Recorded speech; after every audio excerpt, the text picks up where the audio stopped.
Welcome back to Bina's learning class. 9ാം ക്ലാസ്സിലെ ജിയോഗ്രഫിയുടെ ഒന്നാമത്തെ ചാപ്റ്റർ ഞങ്ങളെ on the roof of the world, ലോകത്തിൻ്റെ നെറുകയിൽ എന്ന് പറയുന്ന ചാപ്റ്റർ. അതിൻ്റെ ഒരു പാർട്ട് നമ്മൾ ഇട്ടതാണ്. അത് ഇച്ചിരി വലിയൊരു പാഠമാണ് കേട്ടോ. കറക്റ്റ് ജിയോഗ്രഫി നമ്മൾ ടെസ്റ്റ് വെച്ചാണ് പഠിക്കേണ്ടത്. കാരണം ടെസ്റ്റ് നല്ലതുപോലെ വായിച്ച് പഠിച്ചെങ്കിലേ മാർക്ക് കിട്ടത്തുള്ളൂ. നമ്മൾ കുറച്ച് മാത്രം ഒന്ന് നോട്ട് തന്നു കഴിഞ്ഞാൽ ബുദ്ധിമുട്ടെന്ന് വെച്ച് കഴിഞ്ഞാൽ ജിയോഗ്രഫി ടെസ്റ്റ് ആവും. ഞങ്ങളെ ടെസ്റ്റിൽ നിന്നാണ് കൂടുതലും ചോദ്യം ചോദിക്കുന്നത് കേട്ടോ. അപ്പം നമ്മൾ അതിൻ്റെ ഒരു പാർട്ട് ഇട്ടതാണ്. ഇതാണ് നോട്ട്. അഥവാ കിട്ടാത്തവരും എല്ലാം ഉണ്ടെങ്കിൽ ഇതിനകത്തിൽ ഫുൾ നോട്ടും എഴുതിയിട്ടുണ്ട് കേട്ടോ. ഇതിനകത്തിലൊരു 30 ക്വസ്റ്റ്യൻ ആൻസർ ഇതിനകത്തിൽ തന്നെ ഉണ്ട്. ഭൂപ്രകൃതിയുടെ അടിസ്ഥാനത്തിൽ ഇന്ത്യയെ വിഭജിച്ചിരിക്കുന്നത് based on topography India can be divide as 5 physiographic divisions ഉണ്ട്. ഏതൊക്കെയാണെന്നും അത് 5 എണ്ണം മലയാളവും ഇംഗ്ലീഷും എഴുതിയിട്ടുണ്ട്. ലോകത്തിന്റെ മേൽക്കൂര എന്നറിയപ്പെടുന്ന പർവ്വതനിരയെ പാമീർ പർവ്വതനിര എന്നാണ് പറയുന്നത്. പാമീർ പർവ്വതക്കെട്ടിൽ നിന്നും വ്യത്യസ്ത ഭാഗങ്ങളിലേക്ക് വിന്യസിക്കപ്പെട്ട് കാണുന്ന പർവ്വതങ്ങൾ, കാരണം നമ്മളിത് ഒന്നിട്ടതായതുകൊണ്ട് ബാക്കി ഇടേണ്ടതുകൊണ്ടാവും നിങ്ങളെ സ്പീഡിൽ പോകുന്നത് കണ്ടോ. ഇതിൻ്റെ എല്ലാം മലയാളവും ഇംഗ്ലീഷും എഴുതി വെച്ചുകൊണ്ട് നിങ്ങൾക്ക് പഠിക്കാൻ എളുപ്പമാണ്. ഇന്ത്യയുടെ വടക്ക് ഭാഗത്ത് സ്ഥിതി ചെയ്യുന്നതാണ് ഇന്ത്യ നോർത്ത്, അതായത് നോർത്തേൺ മൗണ്ടൻ കേട്ടോ. ഇന്ത്യയുടെ നോർത്ത് ഭാഗത്ത് കാണപ്പെടുന്നത് നോർത്തേൺ മൗണ്ടന്. ഭൂപ്രകൃതി സവിശേഷതകളുടെ അടിസ്ഥാനത്തിൽ ഉത്തരപർവ്വത മേഖലയെ എത്രയായിട്ട് തരംതിരിക്കുന്നു എന്ന് വെച്ചാൽ 3 എണ്ണമാണ്. അതിൻ്റെ 5. അടുത്തത് അതിൻ്റെ ഇംഗ്ലീഷാണ്. നമ്മളിപ്പോൾ പറഞ്ഞതിൻ്റെ ഇംഗ്ലീഷും മലയാളവും ഉണ്ട്. അതുകൊണ്ട് നിങ്ങൾക്ക് പഠിക്കാൻ എളുപ്പമാണ്. നോർത്തേൺ മൗണ്ടൻ റീജിയനെ കുറിച്ച് എഴുതാൻ ചോദിക്കും. ഈ പാഠഭാഗത്തിൽ നമ്മൾ ഫസ്റ്റ് തന്നെ പഠിക്കുന്നത് ഭൂപ്രകൃതിയുടെ അടിസ്ഥാനത്തിൽ ഇന്ത്യയെ 5ആയിട്ട് തിരിക്കുന്നുണ്ട്. ആ 5 എണ്ണത്തിനെ കുറിച്ചാണ് നമ്മൾ ഈ ചാപ്റ്ററിൽ പഠിക്കുന്നത്. അതിൽ ഒന്നാമത്തെയാണ് നോർത്തേൺ മൗണ്ടൻ റീജിയൻ, ഉത്തരപർവ്വത മേഖല. അപ്പോൾ അതിനെക്കുറിച്ച് ഒന്ന് എഴുതാൻ 4 പോയിന്റ്, 4 പോയിന്റ് തന്നിട്ടുള്ളൂ, കാണാൻ പറ്റുന്നുണ്ടല്ലോ. അപ്പോൾ അതിൻ്റെ ഇംഗ്ലീഷും മലയാളവും ഉണ്ട് കേട്ടോ. അവനവൻ്റെ എഴുതിയെടുക്കുക. ഇംഗ്ലീഷുകാർ ഇംഗ്ലീഷ് എഴുതിയെടുക്കുക, മലയാളം മീഡിയക്കാർ മലയാളം എഴുതിയെടുക്കുക. ഓക്കെ ആണല്ലോ. ഇനി അടുത്ത how fold mountains are formed, right example. എന്താ പറഞ്ഞാൽ ഫോൾഡ് എന്ന് വെച്ചാൽ മടക്കുന്ന അല്ലേ. മടക്ക് പർവ്വതങ്ങൾ രൂപം കൊള്ളുന്നത് എങ്ങനെ കണ്ടോ. അതിൻ്റെ മലയാളവും ഇംഗ്ലീഷും ഉണ്ട്. ഒന്നാമത്തെ പാർട്ടി നമ്മൾ ഇതെല്ലാം ഇട്ടതാ കേട്ടോ. 7. അടുത്ത 8ാമത്തെ ചോദ്യം, എന്താണ് ഈ ട്രാൻസ് ഹിമാലയത്തിൻ്റെ സവിശേഷതകൾ എന്തെല്ലാമാണ് കണ്ടോ. അതായത് ഫീച്ചേഴ്സ് ഓഫ് ട്രാൻസ് ഹിമാലയ എഴുതാമല്ലോ. അടുത്തത് name the mountain range that connect Himalayas with the Pamir note കണ്ടോ. അതായത് ഹിമാലയ പർവ്വതത്തെ പാമീർ പർവ്വതക്കെട്ടുമായിട്ട് ബന്ധിപ്പിക്കുന്ന പർവ്വതനിര ഏതാണ്? കാരക്കോറം ആണ് കേട്ടോ. കാരക്കോറം ഉണ്ട്. മലയാളം ഇംഗ്ലീഷും ഉണ്ട്. കാരക്കോറം. ഈ ട്രാൻസ് ഹിമാലയത്തിന് തെക്കായി കിഴക്കോട്ട് വ്യാപിക്കുന്ന 3 സമാന്തര പർവ്വതനിരകൾ ഏതെല്ലാം? ഹിമാദ്രി, ഹിമാചൽ, ശിവാലിക് എന്നും പറയാം, ശിവാലിക് എന്നും പറയാം കേട്ടോ. എന്തെങ്കിലും പറഞ്ഞോ, പക്ഷേ എഴുതുന്നത് ശരിയായിരിക്കണം. ഓക്കെ. ലോകത്തിലെ ഉയരമേറിയ പർവ്വതനിരയിൽ ഒന്നായ ഹിമാലയം എന്ന് വളർന്നുകൊണ്ടിരിക്കുന്നു എന്തുകൊണ്ടാണെന്നാണ് ചോദ്യം കണ്ടോ. അതിൻ്റെ ഭൗമപാളികളുടെ ചലനം കൊണ്ടാണ് കേട്ടോ. 11. അത് നമ്മുടെ ടെസ്റ്റിൽ ഓൾറെഡി ഒരു പിക്ചർ കൊടുത്തിട്ടുണ്ട്. നമ്മളിപ്പോൾ പറഞ്ഞു എന്താ, നമ്മുടെ ട്രാൻസ് ഹിമാലയത്തിൻ്റെ തെക്ക് കിഴക്ക് വ്യാപിക്കുന്ന 3 സമാന്തര പർവ്വതനിരകൾ ഏതെല്ലാം? പാരലാണ് കേട്ടോ. പാരലൽ റേഞ്ച് ഏതൊക്കെയാണെന്ന് വെച്ചാൽ ഹിമാദ്രി, ഹിമാചൽ, ശിവാലിക്കാന്ന് പറഞ്ഞു. നമ്മുടെ ടെസ്റ്റിൽ അതിനെക്കുറിച്ച് ഇതുപോലെ എഴുതി വെച്ചിട്ടുണ്ട്. അത് പഠിക്കണേ നിങ്ങളെ. അതിൻ്റെ മലയാളമാണ്. ഇത് അറിയാൻ വയ്യാത്തവരുണ്ടെങ്കിൽ ഇപ്പം ശിവാലിക്കിനെ കുറിച്ച് ചോദിച്ചു കഴിഞ്ഞാൽ എഴുതാൻ അറിയണം കേട്ടോ. ഒരു 3 പോയിന്റെങ്കിലും ശിവാലിക്കിനെ കുറിച്ചും ഹിമാദ്രിയെ കുറിച്ചും ഒക്കെ ഒന്ന് പഠിച്ചു വെച്ചിരിക്കണം. ഓക്കെ. വാട്ട് ആർ നോക്കിയേ, ടെക്ടോണിക് പ്ലേറ്റ് എന്ന് വെച്ചാൽ എന്താണ്? ടെക്ടോണിക് പ്ലേറ്റ് ഇതിൻ്റെ മലയാളം ഉണ്ട്. ഇത് ഇംഗ്ലീഷുകാർ ഇത് എഴുതണം, മലയാളം ഉണ്ട് കേട്ടോ. അടുത്ത എന്താണ് ലിത്തോസ്ഫെറിക് പ്ലേറ്റ് എന്ന് വെച്ച് കഴിഞ്ഞാൽ എന്താണ്? അതായത് ശിലാമണ്ഡല ഫലകങ്ങൾ എന്നാൽ എന്താണ്? മലയാളവും ഇംഗ്ലീഷും. ശിലാമണ്ഡല ഫലകങ്ങൾ എന്നാൽ എന്ത്? ഓക്കെ ആണല്ലോ. 14. 15ാമത്തെ ചോദ്യം, what may be reasons for the growing of the Himalaya? കാണാൻ പറ്റുന്നുണ്ടോ? What may be the reasons for the growing of Himalaya due to the plate tectonic. ആ പേരൊന്ന് പഠിച്ചോണ്ടോ. ടെക്ടോണിക് കേട്ടോ. ടെക്ടോണിക് ഫലകങ്ങൾ എന്നാൽ എന്താണെന്ന് കൊടുത്തിട്ടുണ്ട്. ഓക്കെ ആണല്ലോ. മുമ്പ് നമ്മൾ മലയാളം മുമ്പ് പറയില്ലേ, മലയാളം ഉണ്ട്. മലയാളം ഓക്കെ. അസ്തനോസ്ഫിയർ എന്ന് വെച്ച് കഴിഞ്ഞാൽ എന്താണ്? അസ്തനോസ്ഫിയർ ലിത്തോസ്ഫിയറിക് പ്ലേറ്റ് എന്നാൽ എന്തെന്ന് പഠിച്ചോണേ. അസ്തനോസ്ഫിയർ എന്ന് വെച്ച് കഴിഞ്ഞാൽ എന്താണ്? ഓക്കെ, 3 തരം ഫലക അതിരുകളാണ് നമുക്കുള്ളത് കേട്ടോ. ഫലകത്തിന് 3 ബൗണ്ടറി അല്ലേ, ഈ പ്ലേറ്റ്സിന്റെ ബൗണ്ടറീസുകൾ. 1 convergent boundary, 2 divergent boundary, 3 transform boundary. 3 boundary. സംയോജക സീമ, വിയോജക സീമ, ഛേദക സീമ. ഇതൊക്കെ നമ്മൾ കഴിഞ്ഞ വർഷം നല്ല ഒന്നാമത്തെ പാർട്ടി വിശദമായിട്ടെല്ലാം പറയുന്നുണ്ട്. ഓക്കെ, അടുത്ത എന്താണ് മടക്കു പർവ്വതങ്ങൾ എന്നാൽ എന്ത്? What is A fold mountain? മുമ്പ് നമ്മളൊന്ന് പറഞ്ഞതാ അല്ലേ, ഫോൾഡ് മൗണ്ടൻ എന്ന് വെച്ച് കഴിഞ്ഞാൽ എന്താണെന്ന്. ഫോൾഡ് അല്ലേ, മുമ്പ് ഒന്ന് പറഞ്ഞതാന്ന് തോന്നുന്നു അല്ലേ നിങ്ങളെ. ഫോൾഡ് മൗണ്ടൻ രൂപം കൊള്ളുന്നത് എങ്ങനെയാണെന്നാണ് പറഞ്ഞത്. ഇത് എങ്ങനെയാ രൂപം കൊള്ളുന്നത്? പക്ഷെ എന്നാൽ എന്തെന്ന് ചോദിച്ചു കഴിഞ്ഞാൽ ഇത് ഓക്കെ ആണല്ലോ. 18. ഓക്കെ, 19ാമത്തെ ചോദ്യം. How the Himalayas were formed? നോക്കൂ നിങ്ങളെ, ഹിമാലയം എങ്ങനെയാ രൂപം കൊള്ളുന്നത്? ഹിമാലയം എങ്ങനെയാ? നമ്മൾ 3 പറഞ്ഞില്ലേ, ശിവാലിക്ക് എന്താ ഹിമാദ്രി ഒക്കെ പറഞ്ഞു. ഈ ഹിമാലയം എങ്ങനെയാ രൂപം കൊള്ളുന്നത്? കണ്ടോ, എടുത്തോണേ കുഞ്ഞുങ്ങളെ കേട്ടോ. നമുക്ക് ഈ ചാപ്റ്റർ ഫുള്ളുള്ളത് കൊണ്ടാണ് ഞാൻ ഈ സ്പീഡിൽ പോകുന്നത്. നിങ്ങൾ സമാധാനത്തെ എഴുതിയെടുക്കുക. ഹിമാലയം എങ്ങനെയാണ് രൂപം കൊള്ളുന്നത്? ഓക്കെ നോക്കി. In which plate boundary was the Himalayas formed? ഏത് ഫലകാതിരാണ് ഹിമാലയം രൂപപ്പെട്ടത്? Okay, convergent boundary. ഓക്കെ ആണല്ലോ. അടുത്ത ജോർജസ് എന്ന് വെച്ച് കഴിഞ്ഞാൽ എന്താണ്?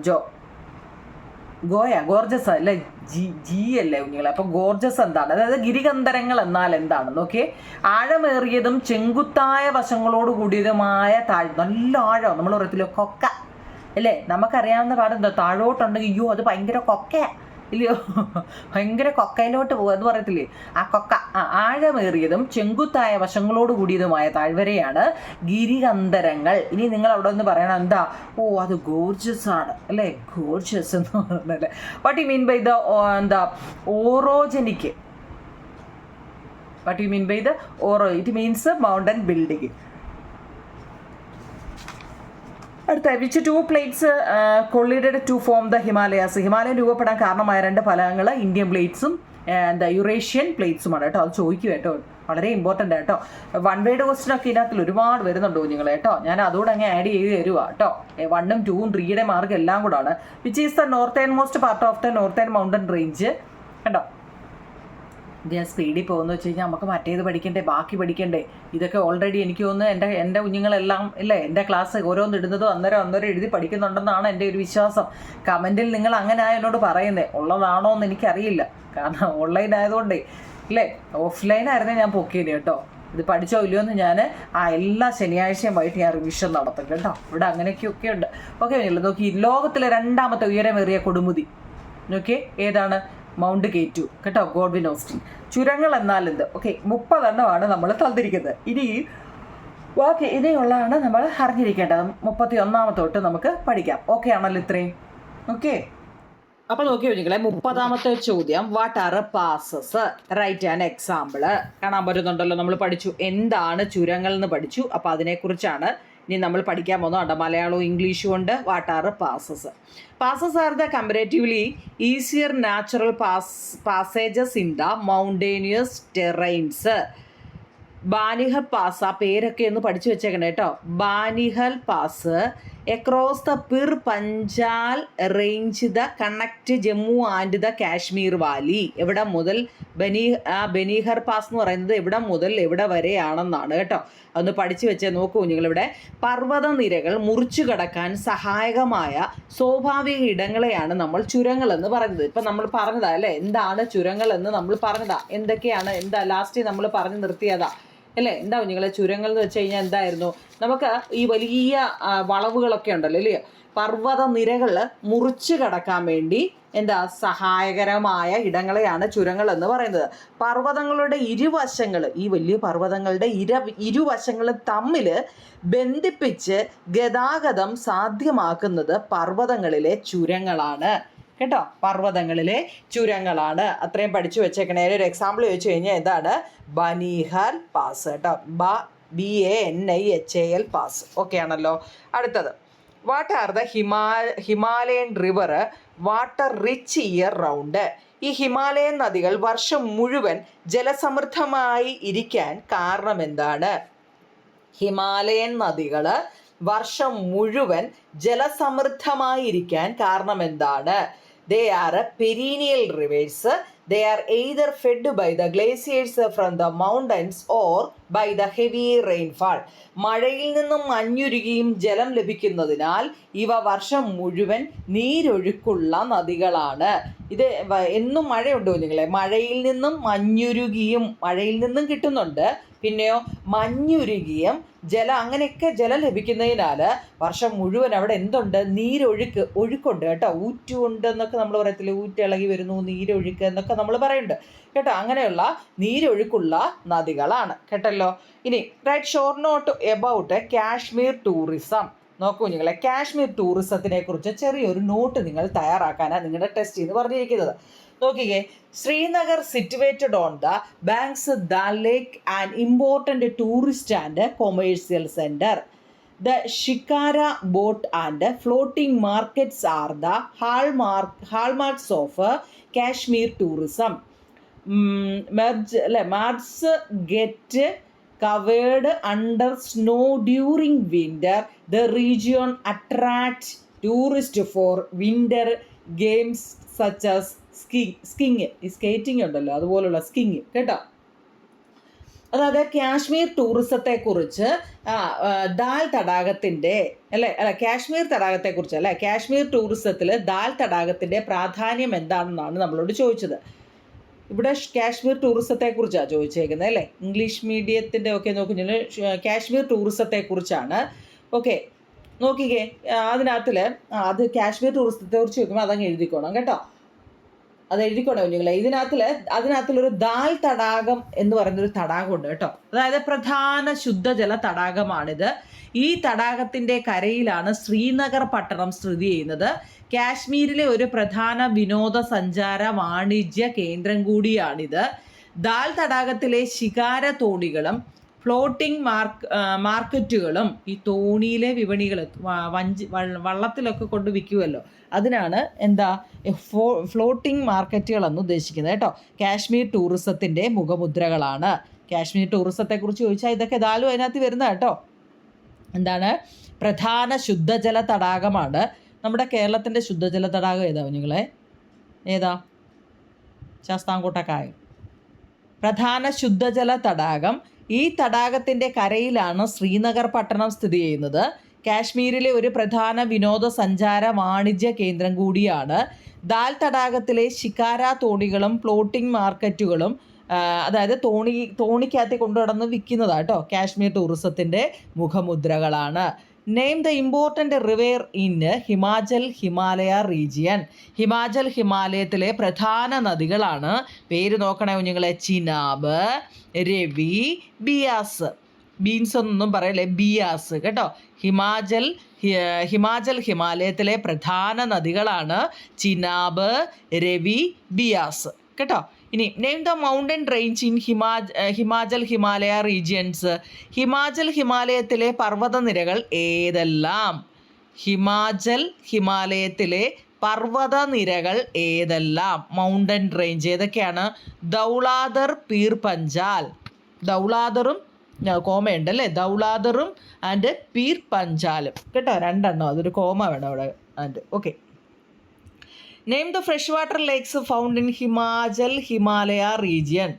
Name the fresh water lake found in Himalaya region. Okay, Chandratal and Suraj Tal. രണ്ട് താലാണ് കേട്ടോ, ചന്ദ്രതാൽ ആൻഡ് സൂരജ് താൽ കേട്ടോ. അതായത് ഹിമാലയത്തിലെ ശുദ്ധജല തടാകങ്ങൾ ചന്ദ്രതാലും സൂരജ് താലും. Which are the important passes in Himalaya. Which are the important passes in Himalaya. അതായത് ഹിമാലയത്തിൻ്റെ പ്രധാന പാസസ് എന്ന് വെച്ച് കഴിഞ്ഞാൽ ചുരങ്ങൾക്കാണ് കുഞ്ഞുങ്ങൾ കേട്ടോ. ചുരങ്ങൾ ഏതെല്ലാം? ഏതൊക്കെയാണെന്ന് നോക്കിയാൽ നോക്കി ആ പേരൊക്കെ നോക്കണേ കുഞ്ഞുങ്ങളെ. ബാരാലച്ചാര പാസ് കണക്റ്റ് ഹിമാചൽ പ്രദേശ് വിത്ത് ലഡാക്ക്. അതുപോലെ തന്നെ Rohtang pass that connect Kullu Valley with Lahaul and Spiti Valley. ആ പേരൊക്കെ നോക്കിയേ കേട്ടോ. സ്പിതി അതിൻ്റെ താഴെ എൻ്റെ മലയാളം കൊടുത്തിട്ടുണ്ടോ? ഹിമാചൽ പ്രദേശിലെ ലഡാക്കുമായിട്ട് ബന്ധിപ്പിക്കുന്ന ബാരാലച്ചാര ചുരവും കുളു താഴ്വരയെ ലാഹുൽ, സ്പിതി എന്നീ താഴ്വരകളുമായിട്ട് ബന്ധിപ്പിക്കുന്ന റോഹ്താങ് ചുരവുമാണ്. കേട്ടോ, രണ്ട് ചുരത്തിൻ്റെ പേരാണ് ബരാലച്ചാല ചുരവും റോഹ്താങ് ചുരവും. ഇങ്ങനെയുണ്ട് പേരൊക്കെ, വെറൈറ്റി അല്ലേ? ഇനിയിപ്പോൾ എനിക്കാകെ വയനാട് ചുരവും പാലക്കാട് ചുരവും അല്ലേ, രണ്ട് ചുരവും അറിയാം. ഇതൊക്കെ എന്തൊക്കെ ചുരങ്ങളല്ലേ.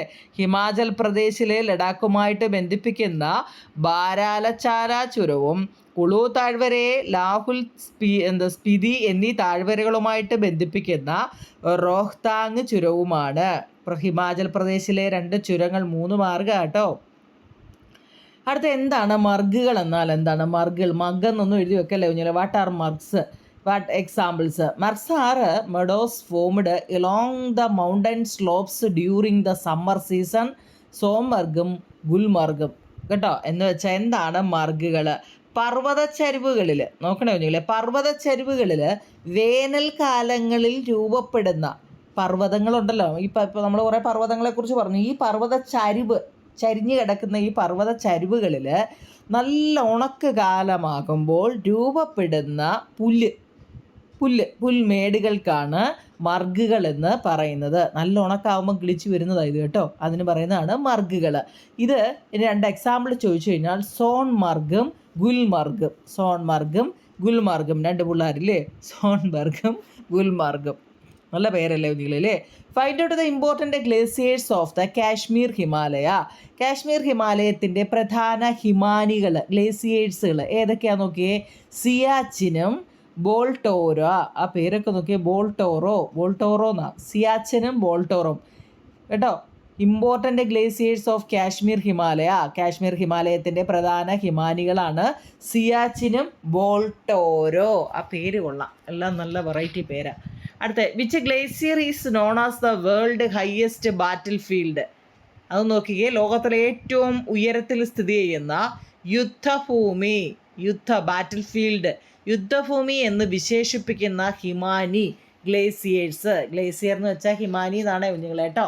ഹയസ്റ്റ് ബാറ്റിൽ ഫീൽഡ് എന്ന് വെച്ചാൽ, ബാറ്റിൽ എന്ന് വെച്ചാൽ യുദ്ധമാണ് അല്ലേ. ലോകത്തിലെ ഏറ്റവും ഉയരത്തിൽ സ്ഥിതി ചെയ്യുന്ന യുദ്ധഭൂമി എന്ന് വിശേഷിപ്പിക്കുന്ന ഹിമാനിയെ സിയാച്ചിൻ ഹിമാനി എന്നാണ് പറയുന്നത്. സിയാച്ചിൻ ഹിമാനി, Siachen glaciers. Okay, list out the tourist centre of Himachal Himalaya. Himachal ഹിമാലയത്തിൻ്റെ മനോഹരമായ താഴ്വരകൾ ഏതെല്ലാം? ഹിമാചൽ ഹിമാലയത്തിൻ്റെ മനോഹരമായ താഴ്വരകൾ ഏതെല്ലാം? Beautiful valleys such as Kullu, Kangra and Lahaul. Kullu, Kangra, Lahaul കേട്ടോ. രാഹുൽ അല്ലേ, Lahaul. Name the geothermal power plant which is functioning in Himachal Pradesh. Himachal പ്രദേശിൽ പ്രവർത്തിക്കുന്ന ജിയോ തെർമൽ പവർ പ്ലാന്റിൻ്റെ പേരാണ്. ജിയോ തെർമൽ പവർ പ്ലാന്റിന് മണികരൻ ഹോട്ട് സ്പ്രിങ് കേട്ടോ. Manikaran hot spring. Manikaran hot സ്പ്രിങ്ങിലെ തിരിച്ചും ചോദിക്കാം കേട്ടോ. ഭൂതാപ വൈദ്യുത നിലയം ഏതാ? Manikaran hot spring. ആ പേര് പഠിച്ചു വെച്ചോണ്ട് കഴിഞ്ഞില്ലേ. ഹിമാചൽ പ്രദേശിൽ പ്രവർത്തിക്കുന്ന ജിയോ തെർമൽ പവർ പ്ലാന്റിൻ്റെ പേര് മണികരൻ എന്നാണ് കേട്ടോ. മണികരൻ ഹോട്ട് സ്പ്രിങ് കേട്ടോ. Manikaran hot spring. Name the peak which are situated in the Uttarakhand Himalaya. Uttarakhand ഹിമാലയത്തിലെ ഉയരമേറിയ കൊടിമുടികൾ ഏതെല്ലാം? ഉത്തരാഖണ്ഡ് ഹിമാലയത്തിലെ ഉയരമേറിയ കൊടിമുടികൾ ഏതെല്ലാം? നന്ദാദേവി, കാമെറ്റ്, ബദ്രിനാഥ്, കേദാർനാഥ് അല്ലേ. ഇതൊക്കെ ഇല്ല സിനിമയ്ക്കകത്ത് കണ്ടേ അല്ലേ. നന്ദാദേവി, കാമെറ്റ്, ബദ്രിനാഥ്, കേദാർനാഥ് അല്ലേ. അതിൽ കാമറ്റേ ഉള്ളൂ നമ്മൾ കേട്ടിട്ടില്ല എന്ന് പറയും. ബാക്കി 3 എണ്ണം നമുക്കറിയാവുന്നത് അല്ലേ. Name the glaciers and fresh water lake situated in Uttarakhand Himalaya. Uttarakhand ഹിമാലയത്തിലെ ഹിമാനികളും ശുദ്ധജല തടാകങ്ങളും ഏതെല്ലാമാണ്? ഉത്തരാഖണ്ഡ് ഹിമാലയത്തിലെ ഹിമാനികളും ശുദ്ധജല തടാകങ്ങളും ഏതെല്ലാമാണ്? നോക്കൂ നിങ്ങൾ. 1 the Gangotri and Yamunotri glaciers. Fresh water അവിടുത്തെ ശുദ്ധജല തടാകം എന്ന് വെച്ചാൽ നൈനിത്താൾ ആൻഡ് ബിംബിത്താളാണ് കേട്ടോ. ശുദ്ധജല തടാകം എന്ന് വെച്ചാൽ നൈനിത്താളും ബിംബിത്താളുമാണ്. പക്ഷേ ഹിമാനികൾ ഏതാണെന്ന് വെച്ചാൽ ഗംഗോത്രി, യമുനോത്രി. തിരിഞ്ഞു പോകല്ലേ. ശുദ്ധജല തടാകങ്ങൾ ഏതാണെന്ന് വെച്ചാൽ നൈനിതാളും ഭീംതാളുമാണ്. എന്നാൽ അവിടുത്തെ ഹിമാനികൾ ഗ്ലേസിയേഴ്സ് ഏതാണെന്ന് ചോദിച്ചു കഴിഞ്ഞാൽ ഗംഗോത്രിയും യമുനോത്രിയാണ് കേട്ടോ. അടുത്ത വാട്ട് ആർ ഡൂൺസ്? എന്താണ് ഈ ഡൂണുകൾ എന്ന് വെച്ചാൽ? അതിനെ മലയാളത്തിൽ ദൂണുകൾ എന്നല്ല, മലയാളവും ഇംഗ്ലീഷും കൊടുത്തിട്ടുണ്ട് കേട്ടോ. ടെസ്റ്റ് കൂടെ ഒന്ന് നോക്കണേ കുഞ്ഞുങ്ങൾ കേട്ടോ. The flat valleys seen in between the lesser Himalayas and the Shivalik hills range are doons. Dehradun in Uttarakhand അതിൻ്റെ എക്സാമ്പിളാണ്. ലെസർ ഹിമാലയത്തിനും ശിവാലിക് മലനിരകൾക്കും ഇടയിൽ കാണപ്പെടുന്ന നിരപ്പായ താഴ്വരയ്ക്ക് പറയുന്ന പേരാണ് ഡൂണുകൾ. എന്താണ്? ലെസർ ഹിമാലയത്തിനും ശിവാലിക് മലനിരകൾക്കും ഇടയിലായിട്ട് കാണപ്പെടുന്ന നിരപ്പായ കുറച്ച് സ്ഥലമുണ്ട് കുഞ്ഞുങ്ങളെ. നല്ല നല്ല നിരപ്പായിട്ട് നമ്മുടെയൊക്കെ നല്ല നിരപ്പായിട്ടുള്ള താഴ്വര, അങ്ങനെയുള്ളതിന് പറയുന്ന പേരാണ് ഡൂണുകൾ. അതിൻ്റെ എക്സാമ്പിൾ ഉത്തരാഖണ്ഡിലെ ഡെറാഡൂൺ കേട്ടോ. അതിനകത്ത് തന്നെ ഉണ്ട് ഒരു ഡൂണ് അല്ലേ, ഡൂണ്. ഡെറാഡൂൺ ഉത്തരാഖണ്ഡ് സംസ്ഥാനത്തിൽ കേട്ടോ. അടുത്ത നോക്കിയേ, ബുഗ്യാൾ എന്ന് വെച്ചാൽ എന്താണ്? നമ്മളിപ്പോൾ കുറേ എണ്ണത്തിൻ്റെ പേര് പഠിച്ചു കേട്ടോ. ബുഗ്യാൾ എന്ന് വെച്ച് കഴിഞ്ഞാൽ എന്താണ്? The alpine summer meadows along the higher altitude mountains slopes are called bugyals. എന്താണ് ബുഗ്യാൾ എന്ന് വെച്ചാൽ? ഉയർന്ന പർവ്വത ചരിവുകളിൽ കാണപ്പെടുന്ന വേനൽക്കാല പുൽമേടുകളെ. നമ്മൾ നേരത്തെ ഒരു പുൽമേട് പഠിച്ചായിരുന്നു അല്ലേ? പുൽമേടുകൾ നല്ല ഉണക്ക് വരുന്ന സമയങ്ങളിൽ കാണപ്പെടുന്ന നല്ല സ്ലോപ്പായിട്ട് കിടക്കുന്ന സ്ഥലങ്ങളിൽ, അതായത് ചരിവുകളിൽ നല്ല ഉണക്ക് വരും. വേനൽക്കാലം ആവുമ്പോൾ ഉണ്ടാകുന്ന പുല്ലിന് എന്ത് പേരാ പറയുന്നത്? പെട്ട് ഇല്ലയോ? ചത്തിയത് അത് ബാക്കടിച്ച് നോക്കിയാൽ മതി കേട്ടോ. ഉയർന്ന പർവ്വത ചെരുവുകളിൽ കാണപ്പെടുന്ന വേനൽക്കാല പുൽമേടുകളാണ് ബുഗ്യാൾ. തിരിഞ്ഞു പോകല്ലത് കേട്ടോ. ശൈത്യകാലത്ത് മഞ്ഞിനടിയിൽ, ശൈത്യകാലം നല്ല മഞ്ഞുകാലം, ഈ നല്ല മഞ്ഞ് വീഴുന്ന സമയമുണ്ടല്ലോ, ആ സമയങ്ങളിൽ മഞ്ഞിനടിയിലാകുന്ന ഈ ബുഗ്യാലുകൾ പലയിടങ്ങളിലും വിനോദസഞ്ചാരത്തിനായിട്ട് ഇത് പ്രയോജനപ്പെടുത്തുന്നുണ്ട്. അതായത് ദയാര ബുഗ്യാല്, ഗോൾസോൺ ബുഗ്യാളും ഒക്കെ ഇതിന് എക്സാമ്പിളാണ് കേട്ടോ. ദയാര ബുഗ്യാള്, ഇംഗ്ലീഷും ഉണ്ട്, ദയാര ബുഗ്യാള്, ഗോർസോൺ ബുഗ്യാള് കേട്ടോ. What you mean by a transhumance? എന്താ കുഞ്ഞില്ലേ ട്രാൻസ്ഹ്യൂമൻസ് എന്ന് വെച്ച് കഴിഞ്ഞാൽ എന്താണ്? Seasonal migrations of a shepherd along with their domestic animals from one grazing ground to another is known as transhumance. എന്താണ് ട്രാൻസ്ഹ്യൂമൻസ് എന്ന് വെച്ചാൽ? ഈ ഇടയന്മാരുണ്ടല്ലോ കുഞ്ഞുങ്ങളെ, ഈ ഷെപ്പേർഡ് എന്ന് വെച്ച് കഴിഞ്ഞാൽ ആട്ടിടയന്മാർ, അവരുടെ വളർത്തുമൃഗങ്ങളോടൊപ്പം തന്നെ ഒരു മേച്ചിൽ പുറത്ത് നിന്നും മറ്റൊരു മൈഗ്രേഷൻ എന്നൊക്കെ പറയുമല്ലോ, ഒരിടത്ത് നിന്നും മറ്റൊരിടത്തോട്ട് പോകുന്നത്. അത് മേച്ചിൽ പുറത്തു നിന്നും മറ്റൊന്നിലേക്ക് കാലാനുസൃതമായിട്ട് കുടിയേറ്റം ചെയ്യുന്നതിനെയാണ് ട്രാൻസ്ഹ്യൂമൻസ് എന്ന് പറയുന്നത് കേട്ടോ. ഇടയന്മാർ, അതായത് ഷെപ്പേർഡ്, ആടിനെ മേയ്ക്കുന്നവരുണ്ടല്ലോ, അവരുടെ വളർത്തുമൃഗങ്ങളോടൊപ്പം തന്നെ ഇപ്പോൾ കുറേ അവർക്ക് ഈ 1, 2, 3 ഒന്നുമില്ല, ഒരുപാടെണ്ണം ഉണ്ടല്ലോ. ഇതുങ്ങളെ ഇപ്പോൾ 3-4 വട്ടം ഒരേ സ്ഥലത്ത് തന്നെ നിർത്തി തീറ്റി എപ്പോഴും തിന്ന് അവിടെ എന്തായിരിക്കും, അവിടെ ഒന്നും ഇല്ലാതാവും. അപ്പോൾ പിന്നെ നാളെ എന്ത് ചെയ്യും? അപ്പോൾ അവരടുത്ത സ്ഥലം തേടിപ്പോവും കേട്ടോ. അങ്ങനെ ഇടയന്മാർ അവരുടെ വളർത്തുമൃഗങ്ങളെയും കൊണ്ട് അവരുടെ മേച്ചിൽ പുറത്തിൽ നിന്നും, അതായത് എപ്പോഴും ഈ നിൽക്കുന്ന സ്ഥലത്ത് നിന്നും മറ്റൊന്നിലേക്ക് ഓരോ കാലാവസ്ഥ അനുസരിച്ച് ഇങ്ങനെ കുടിയേറ്റം ചെയ്യുന്നതിനെയാണ് ട്രാൻസ്ഹ്യൂമൻസ് എന്നാണ് അവരെ അറിയപ്പെടുന്നത്. ഇവിടെ which is the world highest peak? ലോകത്തിലെ ഏറ്റവും ഉയരം കൂടിയ കൊടുമുടി. മുമ്പ് നമ്മൾ 2ാമത്തെ കൊടുമുടി പഠിച്ചു. ഈ ഒന്ന് ചോദിക്കുമ്പോൾ ഞാൻ നേരത്തെ ഉള്ളത് ചോദിക്കുമ്പം നിങ്ങളുടെ മനസ്സിലത് വായിച്ച് മനസ്സിലാക്കിയവർക്ക് അത് പെട്ടെന്ന് കയറി വരും. നമ്മൾ നേരത്തെ 2ാമത്തെ കൊടുമുടി പഠിച്ചിട്ടുണ്ടായിരുന്നു അല്ലേ? ഇത് ചോദിച്ച ഏതാ കുഞ്ഞിലെ? 1ാമത്തെ കൊടുമുടി ഏതാ? മൗണ്ട് എവറസ്റ്റ്, നേപ്പാളില്. The important features of the Sikkim Himalaya. Sikkim ഹിമാലയത്തിൻ്റെ ഏറ്റവും പ്രധാനപ്പെട്ട സവിശേഷതകൾ എഴുതുക. സിക്കിം ഹിമാലയത്തിൻ്റെ പ്രധാനപ്പെട്ട ഒരു സവിശേഷത എന്ന് വെച്ച് കഴിഞ്ഞാൽ അവിടെ swift flowing Teesta river and its stream terrace എന്ന് വെച്ചാൽ വേഗത്തിൽ ഒഴുകുന്ന ടീസ്റ്റാ നദിയും അതിലെ അരുവികളുടെയും തട്ടുകളാണ് ഇതിൻ്റെ ഏറ്റവും പ്രധാനപ്പെട്ട സവിശേഷത. സിക്കിം ഹിമാലയത്തിൻ്റെ സവിശേഷത എന്താണെന്ന് ചോദിച്ചു കഴിഞ്ഞാൽ വേഗത്തിൽ ഒഴുകുന്ന ടീസ്റ്റാ നദിയെക്കുറിച്ചൊക്കെ അതിൽ കൊടുത്തിട്ടുണ്ട് ടെസ്റ്റിൽ കേട്ടോ. ടെസ്റ്റ് വായിച്ച് നല്ലപോലെ മനസ്സിലാക്കണം കേട്ടോ. ഈ ഹിസ്റ്ററിയെക്കാട്ടി മാർക്ക് മേടിക്കാൻ പറ്റിയതാണ് ജിയോഗ്രഫി. ഹിസ്റ്ററി ആകുമ്പോൾ ഒരുപാട് ആൾക്കാരുടെ പേര് പഠിക്കണം, ഡേറ്റ് പഠിക്കണം, എന്തെല്ലാം പഠിച്ച. പക്ഷേ ജിയോഗ്രഫി ഉണ്ടല്ലോ, നമ്മുടെ ഭൂമിയെക്കുറിച്ചും അങ്ങനെയൊക്കെയുള്ള ഭൂമിക്കകത്തിലെ കാര്യങ്ങളെക്കുറിച്ചും ഒക്കെ നല്ലപോലെ വായിച്ച് അങ്ങ് മനസ്സിലാക്കി വെച്ചാൽ മതി. Which Himalayan region is also known as Assam Himalaya. Assam ഹിമാലയം എന്നറിയപ്പെടുന്ന ഹിമാലയൻ മേഖല ഏതാണെന്ന് ചോദിച്ചാൽ ഈസ്റ്റേൺ ഹിമാലയത്തിന് വേറൊരു പേരാവും നിങ്ങളെ ആസാം ഹിമാലയം എന്ന് പറയുന്നത് കേട്ടോ. എന്താണ്? കിഴക്കൻ ഹിമാലയത്തിൻ്റെ വേറൊരു പേരാണ് ആസാം ഹിമാലയം. പഠിച്ചു വെച്ചേക്കണേ. Which is the highest peak in eastern Himalaya region. കിഴക്കൻ ഹിമാലയ മേഖലയിലെ ഏറ്റവും ഉയരം കൂടിയ കൊടുമുടി ഏതാണ്? ഇതൊക്കെ നല്ലപോലെ പഠിച്ചു വെച്ചേക്കണം കേട്ടോ. പിന്നീടായാലും നിങ്ങൾക്ക് ഉപകരിക്കും കുഞ്ഞുങ്ങളെ. കിഴക്കൻ ഹിമാലയ മേഖലയിലെ കിഴക്കാമേ, നമ്മൾ ഫസ്റ്റ് പഠിച്ചത് വടക്കായിരുന്നു. കിഴക്കൻ ഹിമാലയ മേഖലയിലെ ഏറ്റവും ഉയരം കൂടിയ കൊടുമുടി എന്ന് വെച്ചാൽ ഹയസ്റ്റ് പീക്ക് ഏതാണ്? നാംച ബർവ. നാംച ബർവ കേട്ടോ. 7756 മീറ്ററാണ് കേട്ടോ അതിൻ്റെ പൊക്കം പറഞ്ഞിരിക്കുന്നത്. Okay. Which are the important river in the eastern Himalaya region. ഇനി കിഴക്കൻ മുമ്പ് നമ്മൾ ഫസ്റ്റ് പഠിച്ച വടക്കൻ ഹിമാലയമാണ് കുഞ്ഞുങ്ങൾ കേട്ടോ. ഇപ്പം നമ്മൾ പഠിച്ചുകൊണ്ടിരിക്കുന്നത് കിഴക്കൻ ഹിമാലയത്തെക്കുറിച്ചാണ്. കിഴക്കൻ ഹിമാലയത്തിലെ ഏറ്റവും, നിങ്ങളൊരു പേപ്പർ എടുത്തിട്ട്, ഒരു ബോണ്ട് എന്തെങ്കിലും ഒരു പേപ്പർ എടുത്തിട്ട് വടക്കൻ ഹിമാലയത്തിൽ എന്തൊക്കെയുണ്ട് അതൊരു ഇത് എഴുതുക. അടുത്ത കിഴക്കൻ ഹിമാലയത്തിൽ എന്തുണ്ട് അത് എഴുതുക. അങ്ങനെ പഠിക്കാകില്ലേ നിങ്ങൾക്ക് എളുപ്പം അത് മനസ്സിലാവും കേട്ടോ. ഓരോന്നിലും ഓരോ അത് ഓരോ കളർ പേന വെച്ചോ വല്ലതും എഴുതാമെങ്കിലുണ്ടല്ലോ. ഇപ്പോൾ ചുമന്ന മഷി വെച്ച് എഴുതിയത് മൊത്തവും ഞാൻ കിഴക്കൻ ഹിമാലയത്തെക്കുറിച്ചാണെങ്കിൽ പച്ച പേന വെച്ച് എഴുതി മൊത്തവും വടക്ക്. അപ്പം നമ്മുടെ മനസ്സിൽ പെട്ടെന്ന് അത് ഏത് ഹിമാലയത്തിൽ ഏതൊക്കെയാണെന്നൊക്കെ അങ്ങനെയൊക്കെ ക്ലൂ വെച്ചൊക്കെയാണ് ഞങ്ങളൊക്കെ പഠിച്ച കേട്ടോ. ഓക്കെ. കിഴക്കൻ ഹിമാലയ മേഖലയിലെ പ്രധാനപ്പെട്ട നദികൾ ഏതെല്ലാം? ബ്രഹ്മപുത്ര, കാമേങ്, ലോഹ്ദാസ്, സുബൻസിരി. ബ്രഹ്മപുത്ര ഓക്കെ. കാമേങ് കേട്ടിട്ടുണ്ടോ? ലോഹ്ദ കേട്ടിട്ടുണ്ടോ? സുബൻസിരി എവിടെ ഇല്ലേ? ബ്രഹ്മപുത്ര ഓക്കെ. ബാക്കിയുള്ളതൂടെ പഠിച്ചു വെച്ചേക്കണം. കിഴക്കൻ ഹിമാലയ മേഖലയിലെ പ്രധാനപ്പെട്ട നദികൾ ഏതെല്ലാം? ഓക്കെ. നോക്കുഞ്ഞില്ലേ, പൂർവാചൽ റീജിയനെ കുറിച്ച് ഷോർട്ട് നോട്ട് തയ്യാറാക്കാൻ. പൂർവാചൽ റീജിയനെ കുറിച്ച് ഷോർട്ട് നോട്ട് ചെറിയ 3 പോയിന്റേ ഉള്ളൂ. നോക്കിയേ.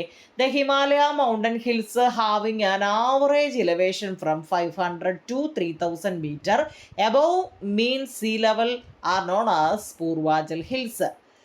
Of these the most important are the Patkai Bum. ആ പേരൊക്കെ നോക്കിക്കേ.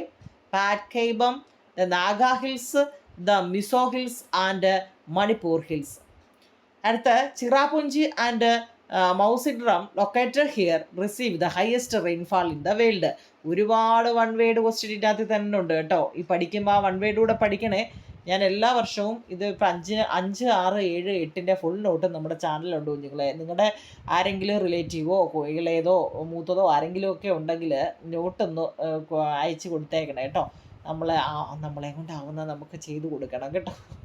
അപ്പോൾ എന്താ 5, 6, 7, 8 ഫുൾ നോട്ടും സയൻസും സോഷ്യലും മാത്സും പിന്നെ സമയം കിട്ടുമ്പോഴൊക്കെ ഇംഗ്ലീഷ് ഹിന്ദിയും ഒക്കെ ഞാൻ ഇട്ട് കൊടുക്കുന്നുണ്ട്. നിങ്ങളത് ആർക്കെങ്കിലുമൊക്കെ ഷെയർ ചെയ്യും ആർക്കെങ്കിലുമൊക്കെ ഉപകാരപ്രദമാവട്ടെ. അപ്പം ഇവിടെ നമ്മൾ പറഞ്ഞു വന്നത് പൂർവാചൽ കുന്നുകളുടെ കുറിപ്പ് തയ്യാറാക്കാണ്. ബ്രഹ്മപുത്ര താഴ്വരയ്ക്ക് കിഴക്ക് ഹിമാലയ പർവ്വതം വടക്ക് തെക്ക് ദിശയിൽ അരുണാചൽ പ്രദേശ് മുതൽ മിസോറാം വരെ എന്നാണ് കേട്ടോ. പ്രദേശ് എന്നുണ്ട്, മുതൽ മിസോറാം വരെ. ഉയരം കുറഞ്ഞ കുന്നുകളാണ് ഈ പൂർവാചൽ കുന്നുകൾ എന്ന് വെച്ച് കഴിഞ്ഞാൽ ഉയരം കുറഞ്ഞതാണ്.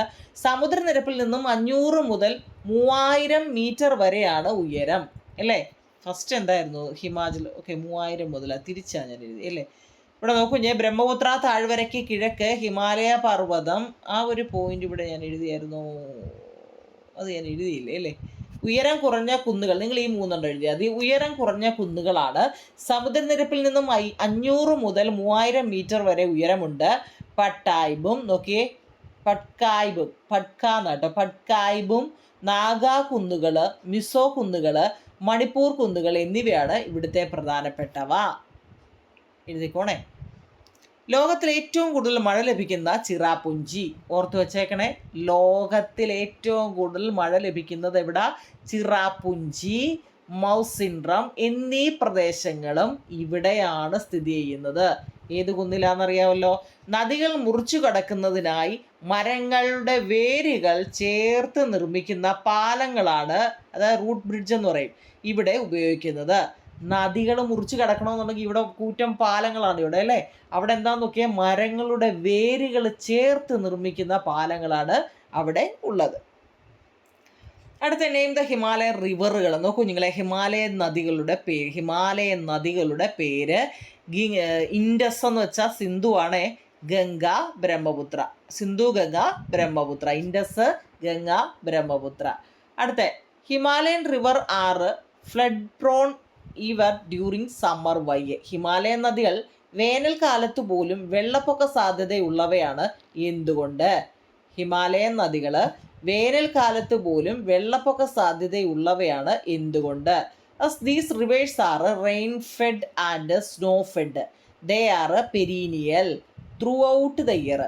ഈ നദികളിൽ മഴയെ ആശ്രയിച്ച് വളരുന്നതും മഞ്ഞിനെ ആശ്രയിച്ച് വളരുന്നതുമായതിനാൽ ഈ നദികൾ മഴയെ ആശ്രയിച്ച് വളരുന്നതും മഞ്ഞിനെ ആശ്രയിച്ച് വളരുന്നതുമായതിനാൽ വർഷം മുഴുവനും അവ വറ്റാത്തവയാണ് കേട്ടോ.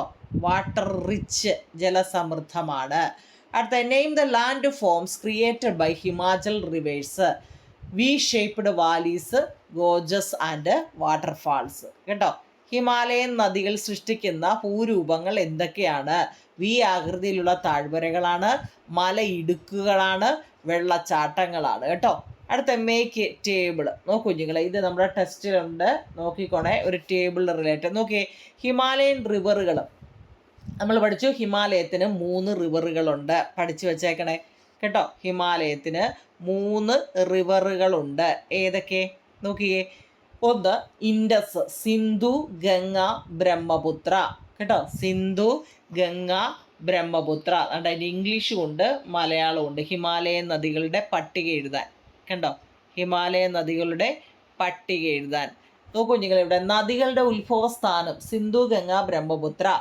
നോക്കിയേ, നദികൾ ഏതൊക്കെയാ? സിന്ധു, ഗംഗ, ബ്രഹ്മപുത്ര. ഉത്ഭവസ്ഥാനം ഏതൊക്കെയാ നോക്കിയേ. മാനവ സരോവര തടാകത്തിനടുത്ത് നമ്മൾ മുമ്പ് പറഞ്ഞ ബൊക്കർച്ചു ഹിമാനിയാണ് ഇതിൻ്റെ സിന്ധുവിൻ്റെ ഉത്ഭവസ്ഥാനം. ഇതിൻ്റെ പോഷക നദി ഇത് പിന്നെ അങ്ങോട്ടൊക്കെയാ ഝലം, ചെനാബ്, രവി, ബിയാസ്, സത്ലജ്. ഇതെല്ലാം ഇതിൻ്റെ പോഷക നദികളാണ്. ഹിമാലയൻ മേഖലകൾ ഏതൊക്കെയാണ്? വടക്ക് പടിഞ്ഞാറൻ ഹിമാലയം. ഇത് എത്തിച്ചേരുന്ന സമുദ്രം. ഇത് അവസാനം എവിടാ ചെല്ലുന്നത്? അറബിക്കടലിൽ ചെല്ലും. അവസാനം ഇത് എവിടാ?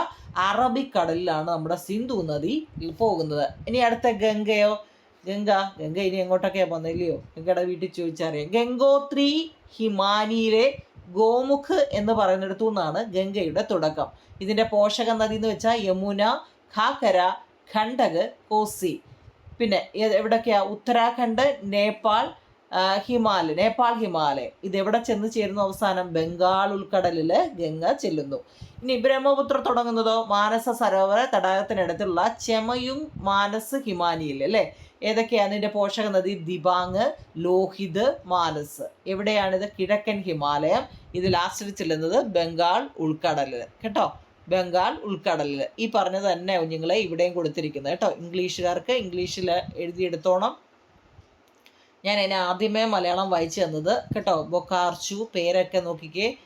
കണ്ടോ, ഇത് ടെസ്റ്റിൽ കാണും. ഈ പേരുകളെല്ലാം എഴുതിയെടുത്തോണേ. കാണാൻ പറ്റുന്നുണ്ടല്ലോ ഗംഗയുടെ.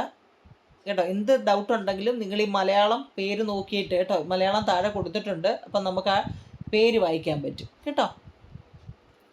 ഏതെങ്കിലും ബുദ്ധിമുട്ടുണ്ടെങ്കിൽ പേര് നോക്കണേ കുഞ്ഞുങ്ങൾ. അടുത്ത നമ്മുടെ സോയിൽ, ഹിമാലയത്തിലെ മണ്ണിനെ കുറിച്ച് നമുക്ക് പഠിക്കാം. അതും എത്ര പോയിന്റ് ഉണ്ട്? 6 പോയിന്റ് ഉണ്ട് അല്ലേ. ഹിമാലയത്തിലെ മണ്ണിൻ്റെ തരങ്ങളെക്കുറിച്ചൊരു ലഘു കുറിപ്പ് തയ്യാറാക്കാൻ. മണ്ണ് നമ്മളെല്ലാം പഠിച്ചു, പക്ഷേ ഹിമാലയത്തിൻ്റെ മണ്ണിനെ കുറിച്ച് പഠിച്ചില്ല. നോക്കിയേ.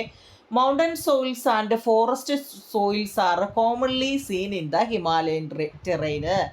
Mountain soil and forest soil are commonly seen in the Himachal terrain. The soil texture and particle size vary according to mountain environment. അടുത്തത് fine grained soil with high humus content are seen in the valleys. In the high slopes, coarse grained soil with low humus content can be seen. Alluvial depositions is mainly scene in the valleys. 5 point ആവും നിങ്ങൾ, പ്രധാനപ്പെട്ട 5 പോയിന്റുകളാണ് തന്നേക്കുന്നത്.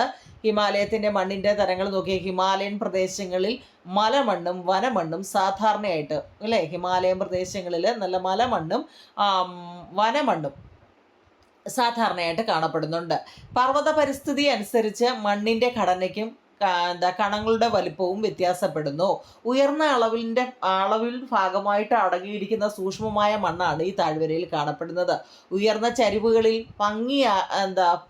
ഭാഗികമായിട്ട് കുറഞ്ഞ അളവിൽ അടങ്ങിയിരിക്കുന്ന പരുക്കൻ ധാന്യമാണ് ഇവിടെ കാണാം. ഉയർന്ന ചരിവുകളിൽ ഭാഗികമായി കുറഞ്ഞ അളവിൽ അടങ്ങിയിരിക്കുന്ന പരുക്കൻ ധാന്യമാണ് ഇവിടെ കാണുന്നത്. താഴ്വരകളിലാണ് പ്രധാനമായും എക്കൽ നിക്ഷേപം കാണപ്പെടുന്നത്. നിങ്ങൾക്ക് ഇഷ്ടമുള്ള ഏതെങ്കിലും ഒരു 3-4 വരി പഠിച്ചു വെച്ചേക്കണം കേട്ടോ. ടെസ്റ്റിലുണ്ടോ നിങ്ങൾ? ഈ ഇംഗ്ലീഷ് കറക്റ്റ് നോക്കി അതുപോലെ തന്നെയാണ് എല്ലാം കൊടുത്തിരിക്കുന്നത് കേട്ടോ. ഈ പ്രിൻറ്റിങ് ഈ മലയാളത്തിൽ എന്തെങ്കിലും ടൈപ്പ് ചെയ്തതിൽ മിസ്റ്റേക്ക് വല്ലതും ഉണ്ടെങ്കിൽ കേട്ടോ കുഞ്ഞുങ്ങളെ. Name the glacier sediments deposit in the Kashmir Valley.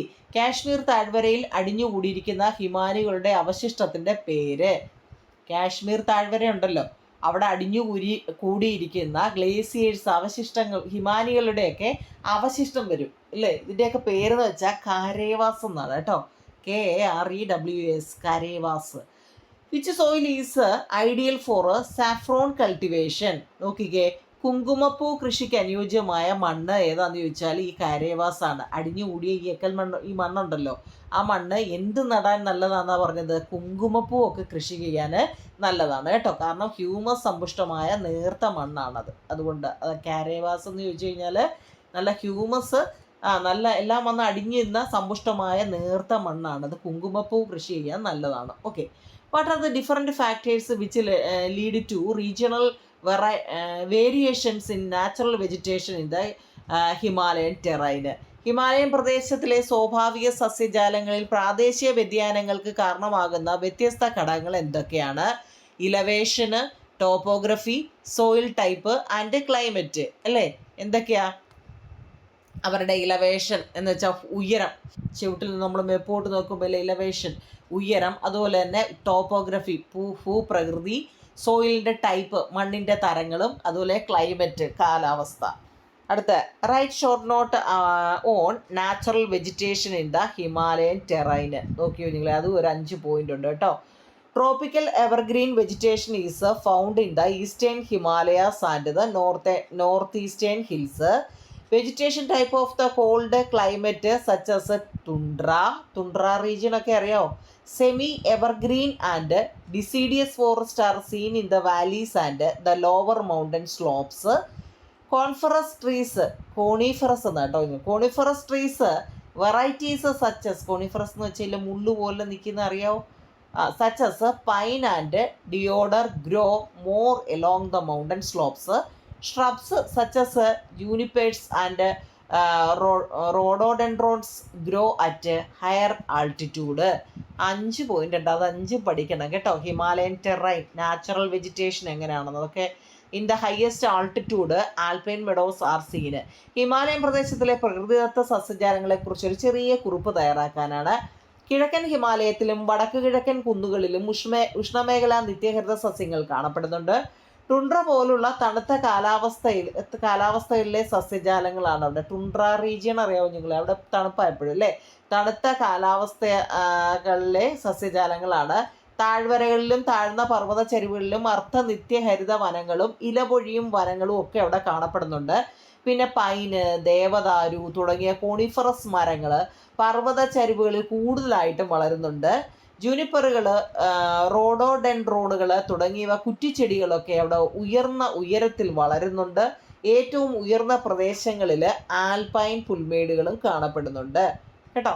3-4 വട്ടം വായിക്കുമ്പോൾ തന്നെ മനസ്സിലാവും അവിടെ എന്തൊക്കെ ഉണ്ടാവും. ഒന്ന് പഠിച്ചു വെച്ചേക്കണേ. ഇനി ഹിമാലയൻ മേഖലയിൽ സാധാരണയായിട്ട് കാണപ്പെടുന്ന വന്യജീവികൾ ഏതൊക്കെയാണ്? Name the common wild animals in the Himalayan region. Yak, കസ്തൂരിമാൻ, മസ്ക് ഡിയർ കസ്തൂരിമാന്, അതുപോലെ തന്നെ സ്നോ ലെപ്പേഡ് കേട്ടോ, ഹിമപുലി കേട്ടോ. പഠിച്ചു വെച്ചേക്കണേ കുഞ്ഞുങ്ങൾ.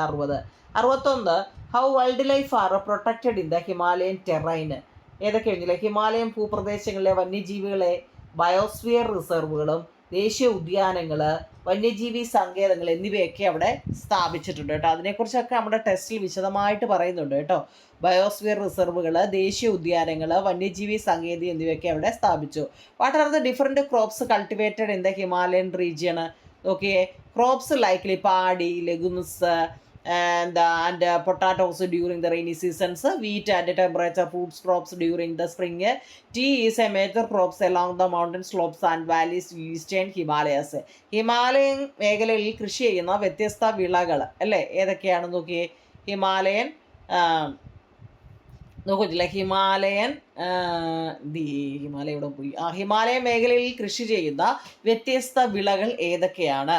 മഴക്കാലത്ത് നെല്ല്, പയർവർഗ്ഗങ്ങൾ, ഉരുളൻകിഴങ്ങ് തുടങ്ങിയവ അല്ലേ. പിന്നെ വസന്തകാലത്ത് ഗോതമ്പ്, പിന്നെ മിതശീതോഷ്ണ വിളകൾ. കിഴക്കൻ ഹിമാലയത്തിലെ മലഞ്ചെരിവുകളിലും താഴ്വരകളിലും തേയില ഒരു പ്രധാന വിളയാണ്. പഠിച്ചു വെച്ചേക്കണം കേട്ടോ. ഞാനിച്ചിരി സ്പീഡിൽ പോകുന്ന നോട്ട് എളുപ്പം തീർക്കാൻ വേണ്ടി കേട്ടോ. Name the shepherd tribes who lived in the mountain meadows of western. മുമ്പ് നമ്മൾ പറഞ്ഞതല്ലേ, പശ്ചിമ ഹിമാലയത്തിലെ പർവ്വതമേടുകളിൽ താമസിക്കുന്ന ഇടയ ഗോത്രങ്ങളുടെ പേര് ഗുജ്ജറുകൾ. മുമ്പ് നമ്മൾ പഠിച്ചതല്ലേ, ഗുജ്ജേഴ്സ്. അടുത്ത write short not of tourism in the Himalayan region. Okay, the entire Himalayan region has high economic potential four tourism. Travels associated with pilgrimage were what initiated the development of tourism in this region. The resort towns such as Shimla, Darjeeling, Shillong, Almora, അതുപോലെ തന്നെ റാണിഖേറ്റ്, പിന്നെ Mussoorie and Nainital are important tourist centre because of favourable climate ആണ് അവിടുത്തെ. അതായത് ഹിമാലയ മേഖലയിലെ വിനോദസഞ്ചാരത്തെക്കുറിച്ച് ഒരു ചെറിയ കുറിപ്പ് തയ്യാറാക്കാൻ ചോദിച്ചിട്ടുണ്ട് കേട്ടോ. നോക്കിയേ, മുഴുവൻ ഹിമാലയൻ മേഖലകൾക്കും വിനോദസഞ്ചാരത്തിന് ഉയർന്ന സാമ്പത്തിക സാധ്യത അവിടെയുണ്ട്. തീർത്ഥാടനവുമായി ബന്ധപ്പെട്ട യാത്രകൾക്ക് ഈ പ്രദേശത്തിലെ വിനോദസഞ്ചാര വികസനത്തിന് തുടക്കമിട്ടത്. പിന്നെ ഷിംല, ഡാർജിലിംഗ്, ഷില്ലോങ്, അൽമോറ, റാണിക്കേറ്റ്, മുസൂറി, നൈനിതാൾ തുടങ്ങിയ റിസോർട്ട് പട്ടണങ്ങൾ അനുകൂല കാലാവസ്ഥ കാരണം പ്രധാനപ്പെട്ട വിനോദസഞ്ചാര കേന്ദ്രങ്ങളാണ്.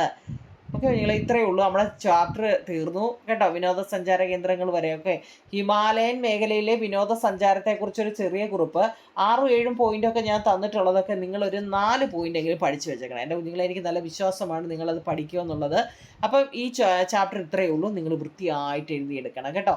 ഇനി 1 വേർഡ് ക്വസ്റ്റ്യനൊക്കെ ഇതിനകത്ത് കുറേ ഞാൻ എഴുതിയിട്ടുണ്ട്. ഇനിയും 1 വേർഡ് ക്വസ്റ്റ്യൻ വേണമെന്നുള്ളവർ കമൻറ്റ് ചെയ്യും, നിങ്ങളെ നമുക്കിടാം കേട്ടോ. അപ്പം ഓക്കെ, വൃത്തിയായിട്ട് എഴുതിയെടുക്കണേ. Okay, thank you.